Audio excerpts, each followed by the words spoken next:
Hello followers and welcome back to MrMFretwell Plays Minecraft. And in today's episode we're hopefully going to wrap up the cave spider farm here, which we have been working on since the last episode.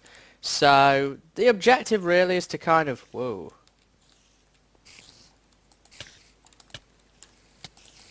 How did he get out?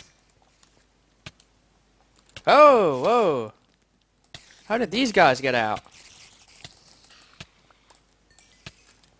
There's another one.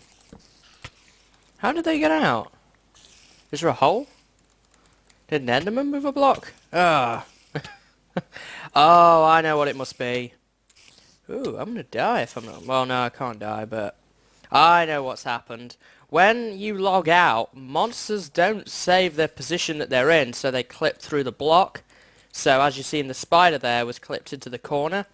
So basically what happened there is probably a few spiders got out when I logged out of the world last.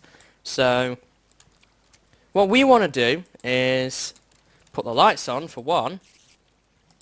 There we are. We're going to move that lever very soon. I'm just going to have to remember I do need to turn the actual system off before I log out again. So yeah, today we're going to be working on this corridor. And that's kind of threw me out, but here we go. There's just a couple left in here. We'll get rid of them as well. So I've used this farm a couple more times since, and I've got a lot of string and a lot of spider eyes, which is great. Just gonna kill these remaining guys off. Look at that, level 50. It's pretty awesome. I'm going to put those away. I think there's still a couple more in the system. Is it just the one? Oh. We'll turn the system off. So, a couple of things I've learnt since the last episode. That is that this farm is much better for collecting experience than the zombie grinder is. Why?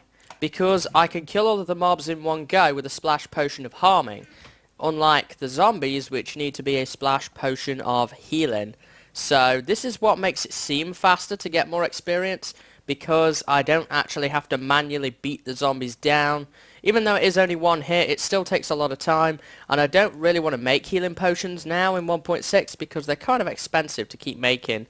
It requires basically 1 gold ingot bar 1 nugget to make a healing potion, but with cave spiders that doesn't apply because we use harming potions, and all the ingredients for harming potions are made with materials that can either be regrown or can be attained in large amounts. For example, spider eyes. We have a spider farm, so we are in no short supply of spider eyes.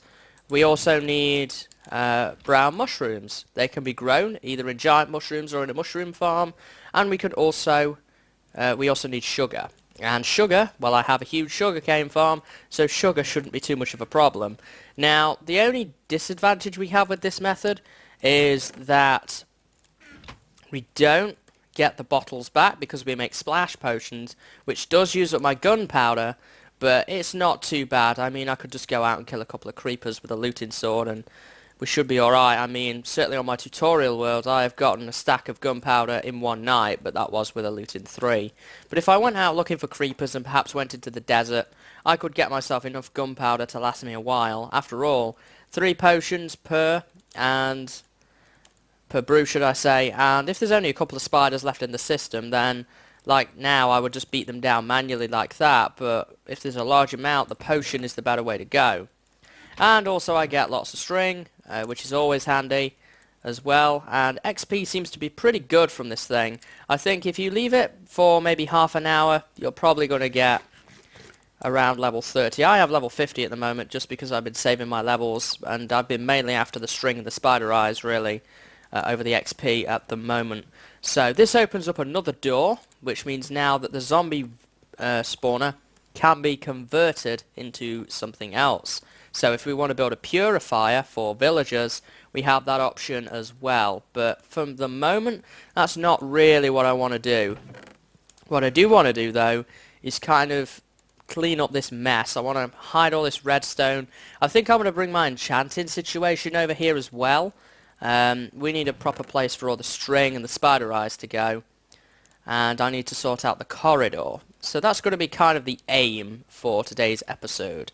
Now, as regards this, I don't know whether that would really do anything or whether it wouldn't do anything. I don't know, because this is relying on piston quasi-connectivity, and I don't know what effect blocks around it necessarily have, so we're going to have to be careful of that. It shouldn't have any effect, but if it does, then I can always remove it. I put these here so I can collect the items, but it's very important that I don't fall into the holes, because if I do, I end up where I can get poisoned by the cave spiders, which is not a very nice thing. Now, at this point, this room is very cramped, so we need to work on that. And I think the first thing to do is going to be to make some stone bricks. So let's just go ahead and start that, and we need to start really cleaning out the corridor. And while we're doing that, we're going to talk a little bit, if you want to listen to me. I don't think you have much of a choice, but there we go. We're going to talk a little bit about my vacation. So recently I did go on holiday. I holidayed in a coastal, I would say it's a coastal town. I mean, it's a very large town, but I did holiday in a coastal town, and that was the coastal town of Torquay. If you're familiar with, if you're familiar with the southwest of the UK, then you will know where Torquay is or what is to do at Torquay. And I just went for 4 days. I didn't want an overly long vacation this time, because we've been there many times before and you kind of run out of things to do. But it is nice just to have a vacation every once in a while, at the very least, because it just kind of refreshes you and keeps you nice and refreshed. And my holiday is nearing the end of the time I'm being off, and I'm going to be heading back to college soon. So you want to make the most of it, and a short vacation to somewhere different and a change of scenery can be quite nice. So I actually did do that, and I did a fair bit while I was there. I didn't do too much. I travelled down on the Sunday. Not really much I could say about travelling down. The weather was pretty good, very good driving conditions, even though I don't drive, but it was, as I'm told, very good driving conditions.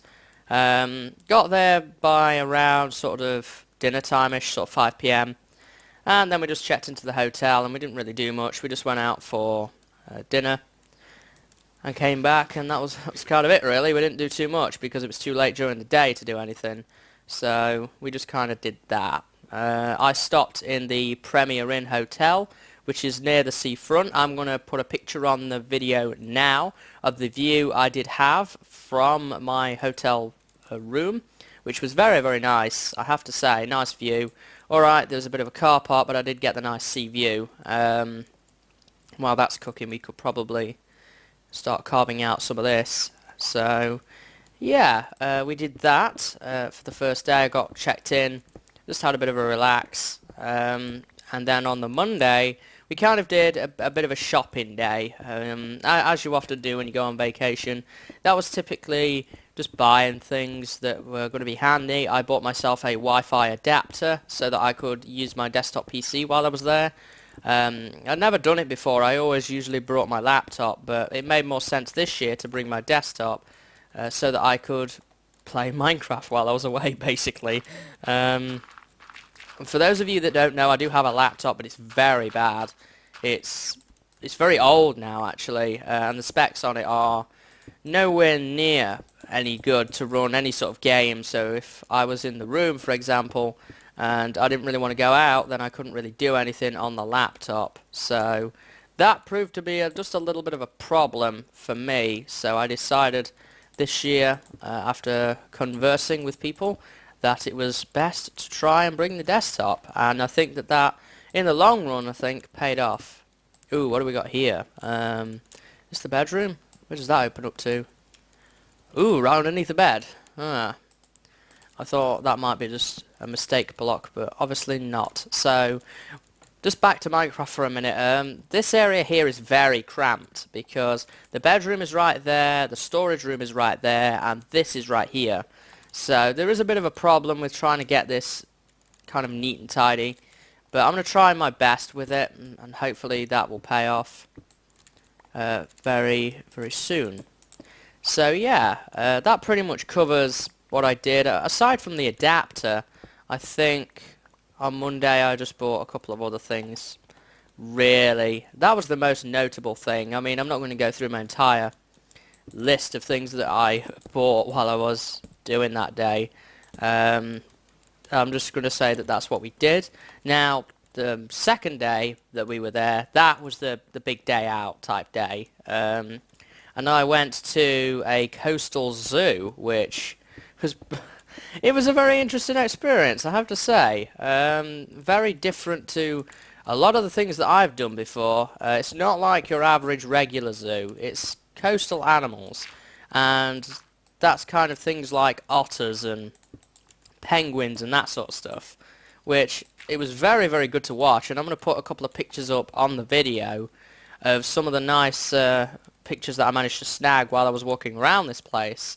And very interestingly enough, we managed to get quite close up to one of the penguins. They kind of roam free, but this kind of, if you haven't seen it, it's hard to explain, but if you've ever seen an aviary, it's kind of like a huge aviary because some of the birds fly.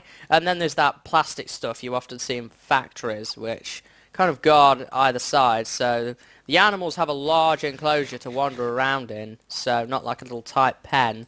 So it kind of resembles their natural environment, I think is what that's meant to simulate. But that's what they did with that, and I think it was a good idea, to be honest. It made it more interesting, I think, for both the people and the animals, because the people could get really up close. But you can't sort of like touch them. That's not allowed. There's usually, I think pretty much all day, a zookeeper around. I don't know whether you'd call them a zookeeper, but I guess so. Which was actually very cool, just to get up close and see one of these animals, which you don't normally see, not even in a regular zoo, because they're kind of hard to get a hold of. So that was pretty cool. So yeah, there will be a couple of penguin pictures. Aside from that, I wish I could have got a little bit more. I'm probably going to include a separate video, which will cover more in depth on my vacation, because I did get some video footage as well, which I would really like to share with you guys, especially for those of you who are animal lovers, and particularly sea animal lovers, then sea birds mainly, I should say. If you're into birds and that kind of thing, which is pretty cool if you are, then that's definitely probably something to check out. But if you're not, don't worry, it will be there if people want it. And that'll just be my general vacation, but there will be a lot of stuff from there, because that's where I did most of my pictures and camera footage and whatnot. So yeah, aside from that, at this place called Living Coasts, that's what it was called, Living Coasts. Aside from that, there was sort of like I wouldn't say an underground area, but it got dark, and it made it very hard to film, so I couldn't film it. So I wish I could have done, because there was some cool stuff in there. But I couldn't film it. It was way too dark, and my camcorder is very cheap, and you couldn't use flash cameras in there because it kind of screws with the animals, so you couldn't really capture much in there, unfortunately. But inside that area there was sort of like lots and lots of different types of fish and stingrays and all that sort of stuff which you could look at. And you could get really up close to. They had it designed in a nice way as well, so that you could like walk over on glass bridges. Well, it's not glass per se, I think it's more like that Pyrex stuff, but you could actually walk along and see them swimming underneath you, and there were some really exotic fish. And when I say exotic fish, I mean like nice looking exotic fish, not that weird stuff you find in the deep sea. Like some very colourful, pretty different types of fish and stingrays. There was those there as well. And I think there was some small sharks as well, but I couldn't be 100% sure on that. But I think there might have been a couple. Aside from that, there was lots of just little activities, you know, for the children to do, like informative talks and stuff, which we didn't really pay too much attention to because we didn't really have the time.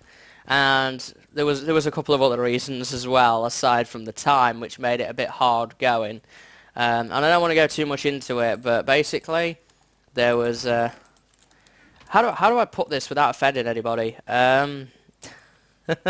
There was a large group of people, and one of them insisted upon shouting at another one for the entire time we went round this place. We always ended up either catching up to them, or they ended up catching up to them. We even tried to stall to try and get rid of them, but they only ended up catching us up, or we ended up catching them up because they kept stopping and just shouting at each other, which was a bit of a hassle. You may, in fact, even hear some of it in the footage because I think they were shouting at each other as I was recording, so that might be something to check out. But yeah, that kind of... It didn't necessarily ruin the day, but it made it a bit more hard going, I would say. And I'm not sure exactly what I'm going to do with this yet because I've got this low ceiling to deal with, haven't I? Where this cave is, although we could make a very nice balcony here actually. I never really thought of a use for this, but we could do that.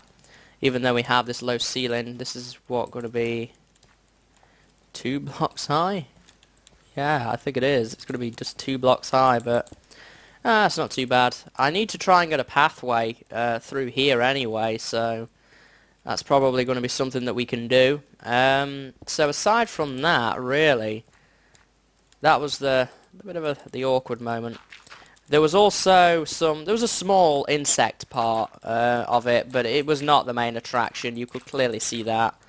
There was a very few insects, and I'm not a very bug person, if that makes sense. I'm not really that into them. I mean, they're okay, but they do creep me out just a little bit. So we didn't spend too long at that area. I think there was this thing called a baboon tarantula, and I was not really into that at all. Not my thing, that's for sure. But there was that, and we sort of, after that, it kind of went, I think, into a bit more of a little fish bit, and then you came back out the other side. It wasn't a big place. It was sort of a medium-sized place. It wasn't like, if you've ever been to Torquay, Paignton Zoo down the road in Paignton. That is a big, big zoo. There's a lot there. And that's one's also often mentioned on sort of wildlife programs, if you watch that. Paignton Zoo is one of the well-known ones. If you're British, then you'll probably have heard of that one. It's got a lot of transfers with Chester Zoo and the West Midlands Safari Park as well. So if you're familiar in the UK with wildlife parks and so forth, if you're interested in that, then I can almost guarantee that you will have heard of Paignton Zoo somewhere down the line. So that was kind of the big day out. That was very interesting for me. Pretty cool. It was something different that you don't always do. It was different to a regular zoo, which made it cool as well, because sometimes regular zoos, they can get a little boring. Now, I haven't been to a regular zoo in many, many years, and I would like to go again, because I do like seeing a lot of the zoo animals. I'm not a huge animal person, but I don't mind seeing them like that. I mean, something like going on a safari in the wild, yeah, I would be up for that. But I'm not really into sort of like lots and lots of animals all the time. It can get a bit frustrating. But, you know, it's something I would like to do maybe again. I haven't done it for a long while. I think the last time I did it was several years ago on a school trip, to give you some idea. And I've left school now for over a year, so it's been a while since I last went. So hopefully I can do that again in the future. That was actually my initial plan with the day trip, which I talked about in the last episode. But surprise, surprise, that one was full, so we had to take the Scarborough trip instead, which, well, we all know how that turned out, didn't we? But no, that was good too. Overall, it was pretty good. I'm not gonna go on about that again. So, oh, look at that. We're not doing too bad on wood, but we're gonna need a little bit more, which is fine. So after that, on Wednesday, we were trying to get to this museum, which we have been to. We've not actually been to it and inside it. Well, we did go inside it, but we didn't actually do the museum, so to speak. We just kind of looked around the entrance before. It's near a multi-story car park we used to park in when we stayed somewhere else. So we knew it was there, but we never ended up doing that because time just seemed to get away from us. I think because we'd had such a big day the day before, we were very tired after that, so we didn't get up very early, and we didn't leave enough time to do the museum as well. But instead, we did just do a bit of shopping and wander around and do that stuff. It was a very relaxed holiday. We didn't do way too much stuff. Like some people, they insist upon doing everything. And I'm not one of those people. I like to relax and enjoy my holiday, not rush around because I rush around all the time at home. It's time to have a break and just relax a little bit, and that's what my vacation gave me. And as I say, it was only a 4-day break. There was not too much to talk about really. But that was pretty much my vacation. Again, on the way home, we just did the traveling stuff, and we were back within good time because we travelled home on the Thursday, and I couldn't get access to the internet after I left the room, but we had to vacate the room by 12, so I didn't know if there was going to be a snapshot or not. So I was in quite a hurry to get home for a good portion of it because if there was a snapshot out, I wanted to record it and check it out. But it turns out that there wasn't. I did manage to check off a mobile phone at the motorway services because there was some Wi-Fi there, so I could get a hold of the internet, and there was no snapshot. So kind of felt a bit silly, but well, what can you do? But that was that. Aside from that, really, there wasn't too much more to talk about. As far as the places I stayed, the Premier Inn, I would recommend that. Definitely, if you're on a budget, then Premier Inn is definitely the way to go. Oh, I knocked my painting off. Oh, no. Premier Inn is definitely the way to go. Very affordable, but it depends on what age you are. If you are below the age of 18, then you can just get a family room and all three of you can be together. Have I lost that? If you're bringing a family, or if there's two of you, then that's perfectly fine. It's very reasonable. But if you are over 18, then you have to basically share a room. No, you don't have to. No, that's if you're below 18. If you're above 18, you have to get two separate rooms, and that means paying the price of the two rooms. So you would need a double room and a single room. So that's when it can kind of get costly, but it's definitely a good choice if you're sort of on a budget and you're wanting to take your kids away. Definitely, I'm turning into TripAdvisor here, but it's definitely a good place to stay. I would recommend that. It's quality there. There is somebody available at all hours of the day. If you had a problem at 3 in the morning, somebody would be on it for you straight away, which is something that a lot of hotels, even some of the big ones, don't provide. So it's always good to have that. There's a large selection of rooms. Although you don't choose your room, you get given one, but there's always plenty of room. There's 600 rooms, so you're not going to be struggling for that. The one criticism I would give it, though, is it's got terrible car parking. It's a tiny little car park for 600 rooms, which doesn't make a whole lot of sense, but then again, what does these days, right? There is a council car park next to it, but you have to pay to go in that one, and you don't get a refund, unfortunately. So it's okay if you want to park in there for a day and just do it overnight, but then you have to get up the following morning before 10 o'clock and move your car into the car park, or you can buy another ticket. That is also an option. You can do that as well, but if you do move it in the morning, generally there is a space free, so you don't have to worry so much about trying to pay for another ticket. Generally, you should be able to get in where you want to be,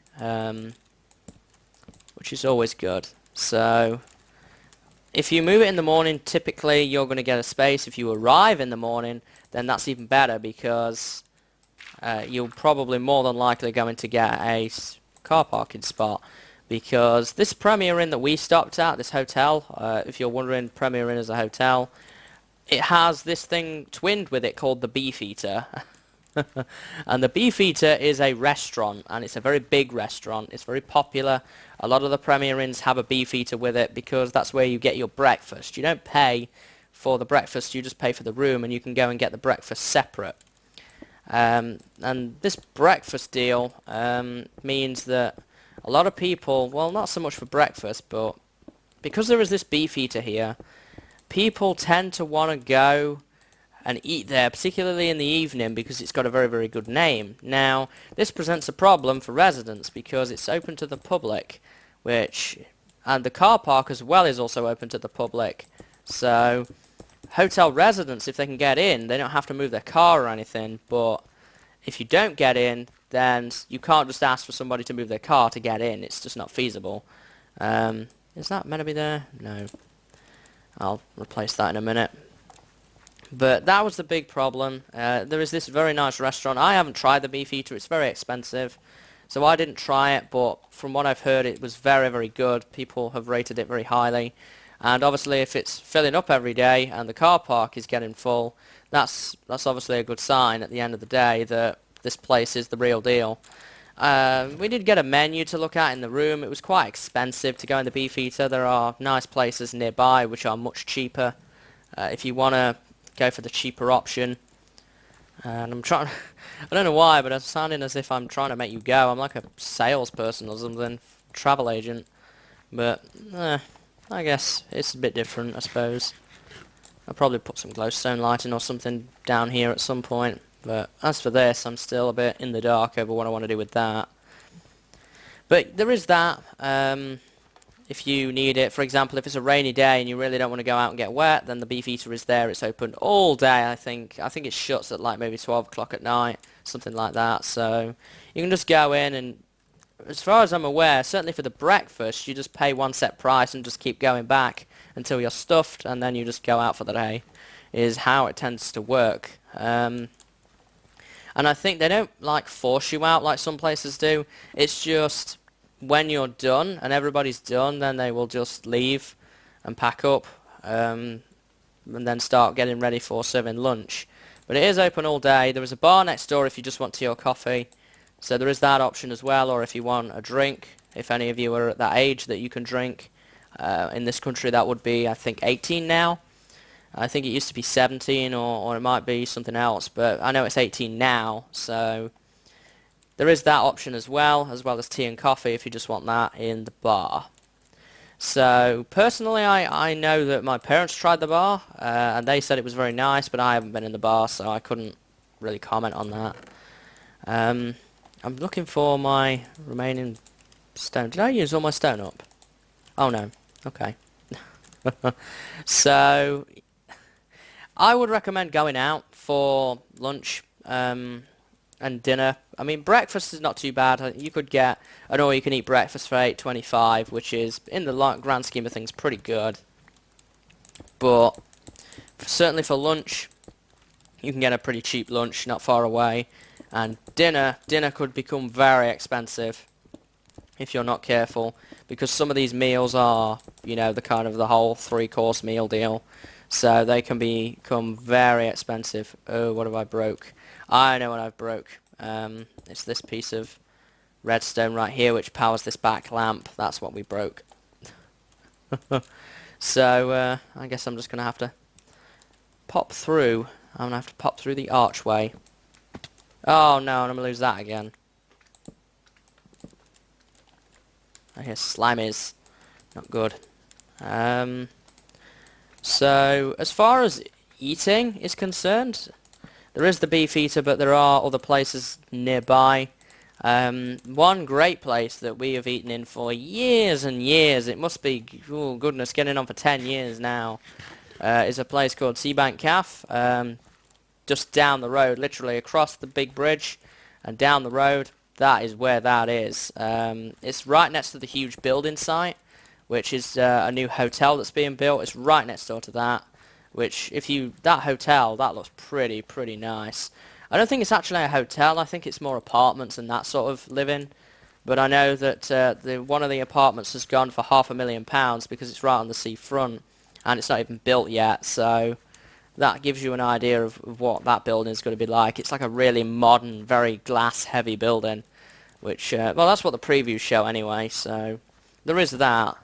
It's right next door to that, very affordable food, very nice food. I mean, it probably would get dubbed as a chippy, because that's what it does, it serves you chips, but The chips are hand prepared. They take the raw potatoes from local produce, and it is very nice. It can get quite hard to do that though at busy times, because they do get very busy. For example, if you are down on the day that the fireworks display is on, if you are on the Royal Regatta, forget it. You aren't going to get in there. Or if you want to take away, you'll be fine, but if you want to sit down, no chance, because there's that many people going in there. Because it's on the seafront, there is no way that you can sit down. It's just not feasible. They don't have that option. So instead, if you happen to be down on that day, I would recommend just going 2 places down, and there's a place called the Boardwalk Cafe, and I mean, I didn't go in there this year. I went in there a year or 2 before. That's pretty good, and that will offer seating. In between, there is a bar if you really want to have a drink. There's a bar called Chillins.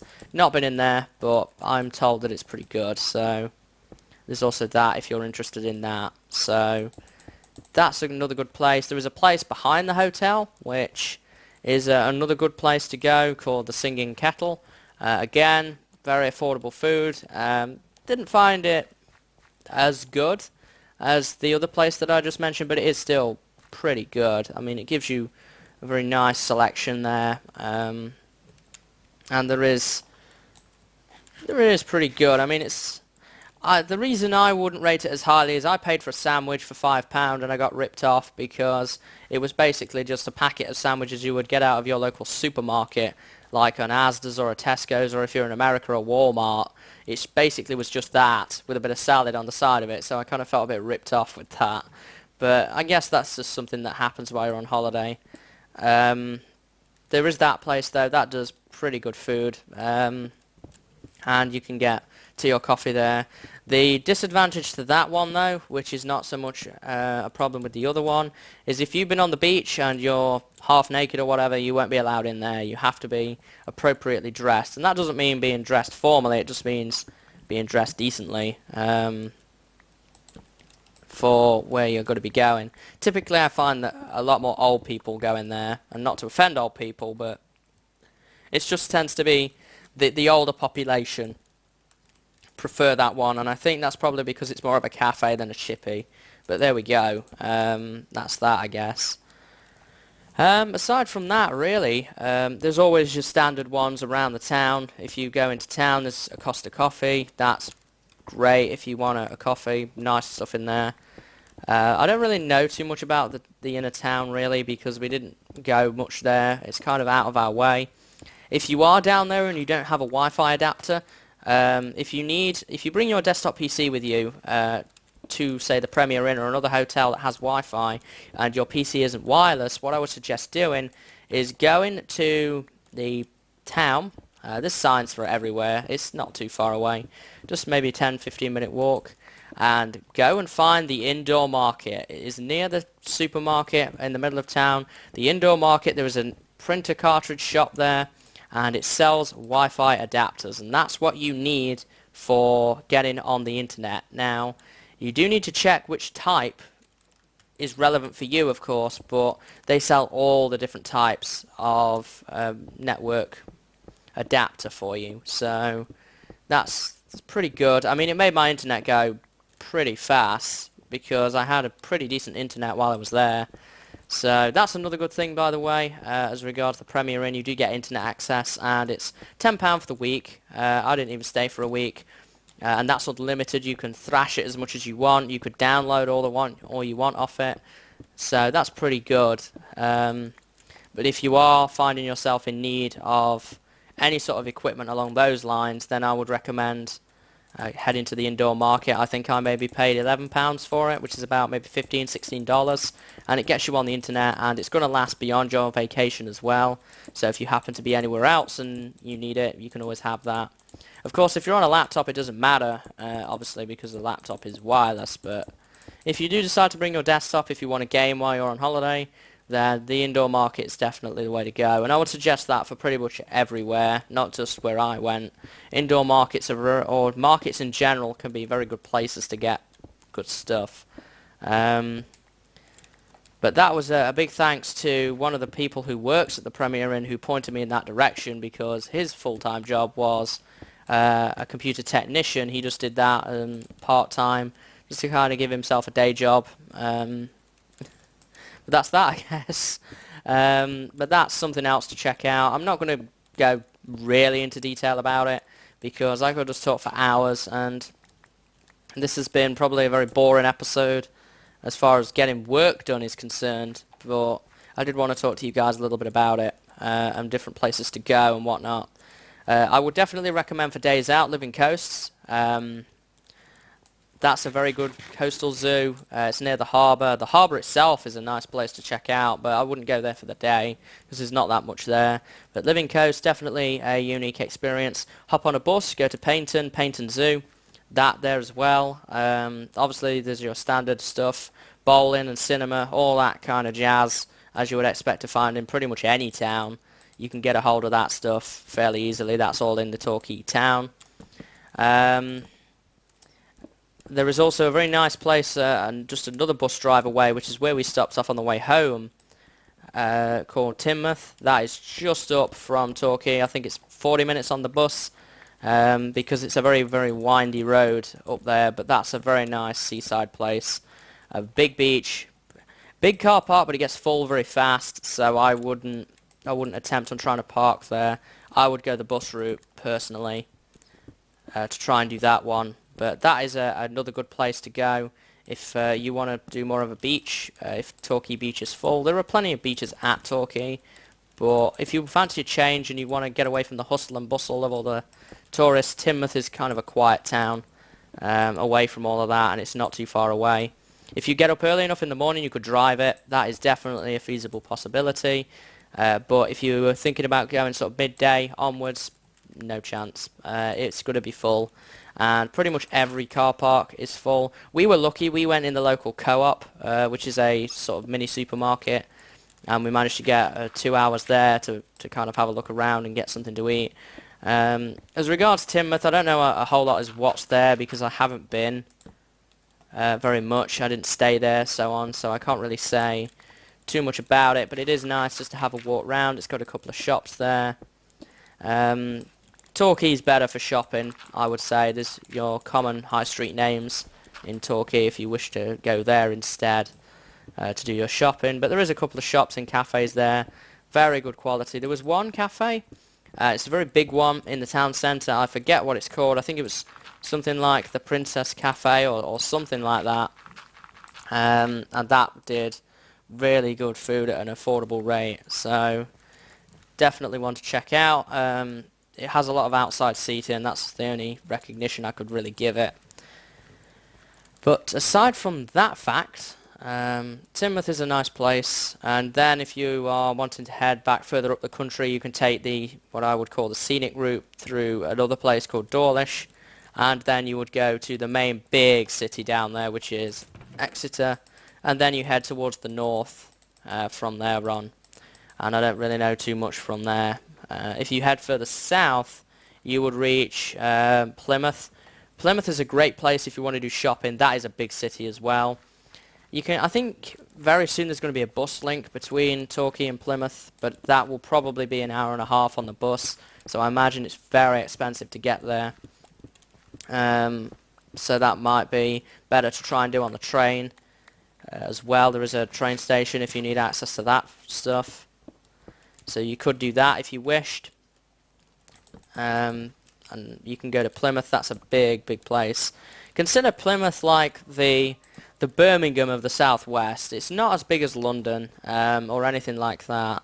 It's sort of on par with places like Leeds or Manchester. I think Manchester might be a bit bigger, but places like maybe Leeds, Nottingham, Birmingham, those types of places, it's sort of on par with that, and same for Exeter really, but I haven't been to Exeter, so I don't know too much about that. I've just kind of passed it on the motorway. But there we go.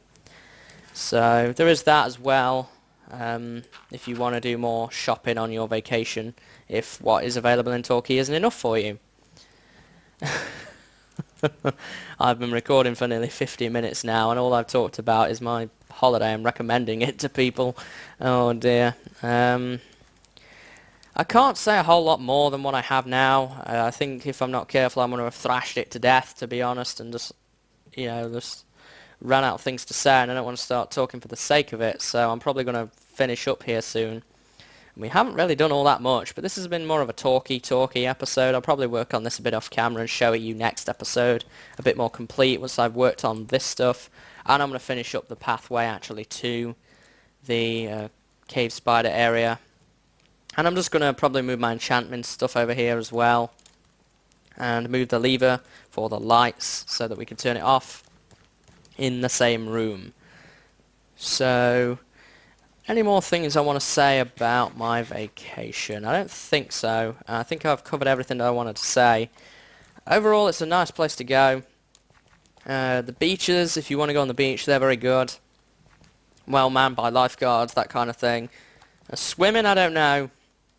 On swimming, because you are right next to a harbour, you can tend to get all the stuff that's associated with harbour. There's a lot of seaweed because you're in a bay, so I wouldn't probably recommend swimming that much. But if you're a hardcore swimmer, there is definitely facilities for that. If you want one of the beach huts, they do have those, but they are kind of at the other end of the beach, so you'd have to kind of stick to that part of the beach if you wanted to use it. Timoth has another good beach, but that's kind of more flat than what Torquay Beach is. Torquay Beach is great if you have children who want to build sandcastles and that kind of thing, because the sand there is very, very good. So I'm told. I mean, I don't build sandcastles, but I'm told, and it's also been on the television, that the sand there is very, very good for sandcastle competitions. So if you want to build a huge sandcastle thing, then you can do that there. And actually, that brings me to something else which I found pretty cool, which I saw, I don't know whether it was, I don't think it was on the day I was, no, it was the day I went to Living Coasts. There was this guy who was doing this sand art, and I'll put a picture up as well of that. And the sand art was basically like these drawings, but in the sand, like he used a rake, and they were really, really detailed. It was like strawberry in the sand and that kind of thing, like an actual what a strawberry would look like. And I mean to look him up on Facebook, but I haven't managed to do that yet.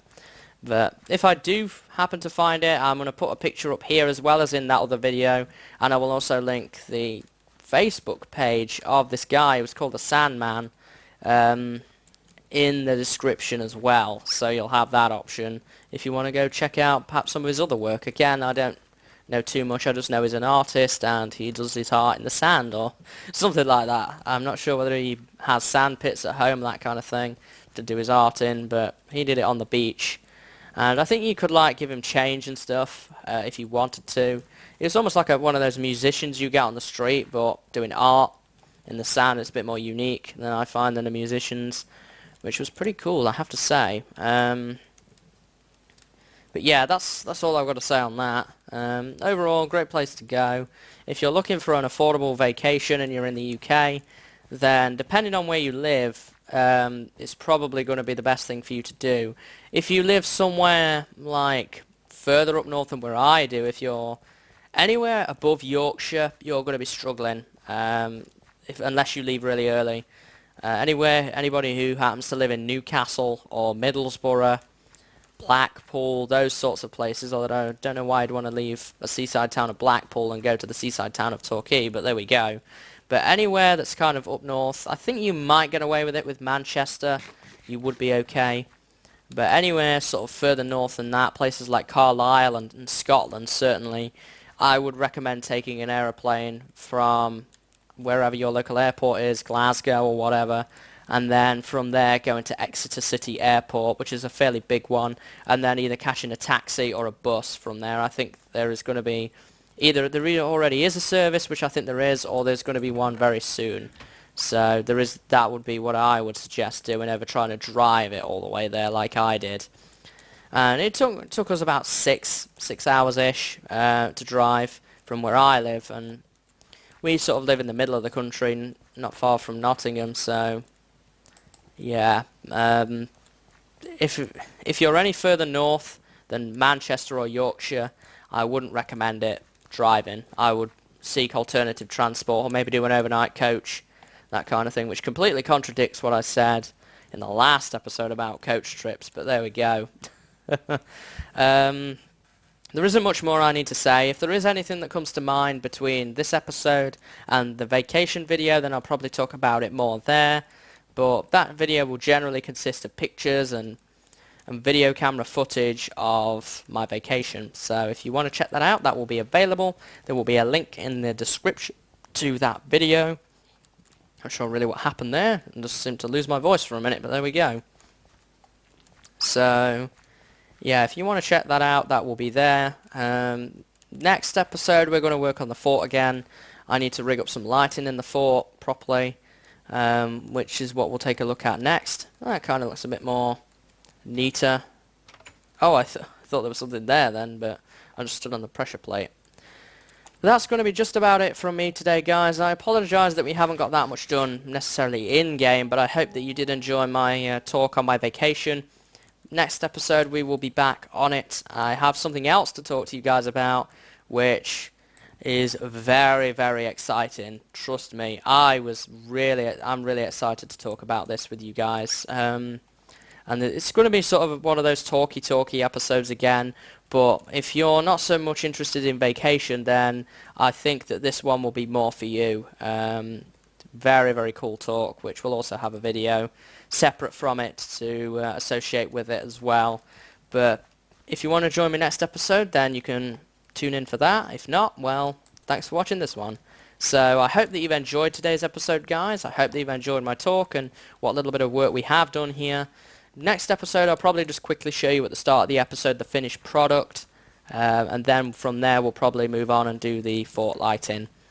So yeah, that's going to be just about it. So I hope that you are well, and I'll see you later, and have a good day.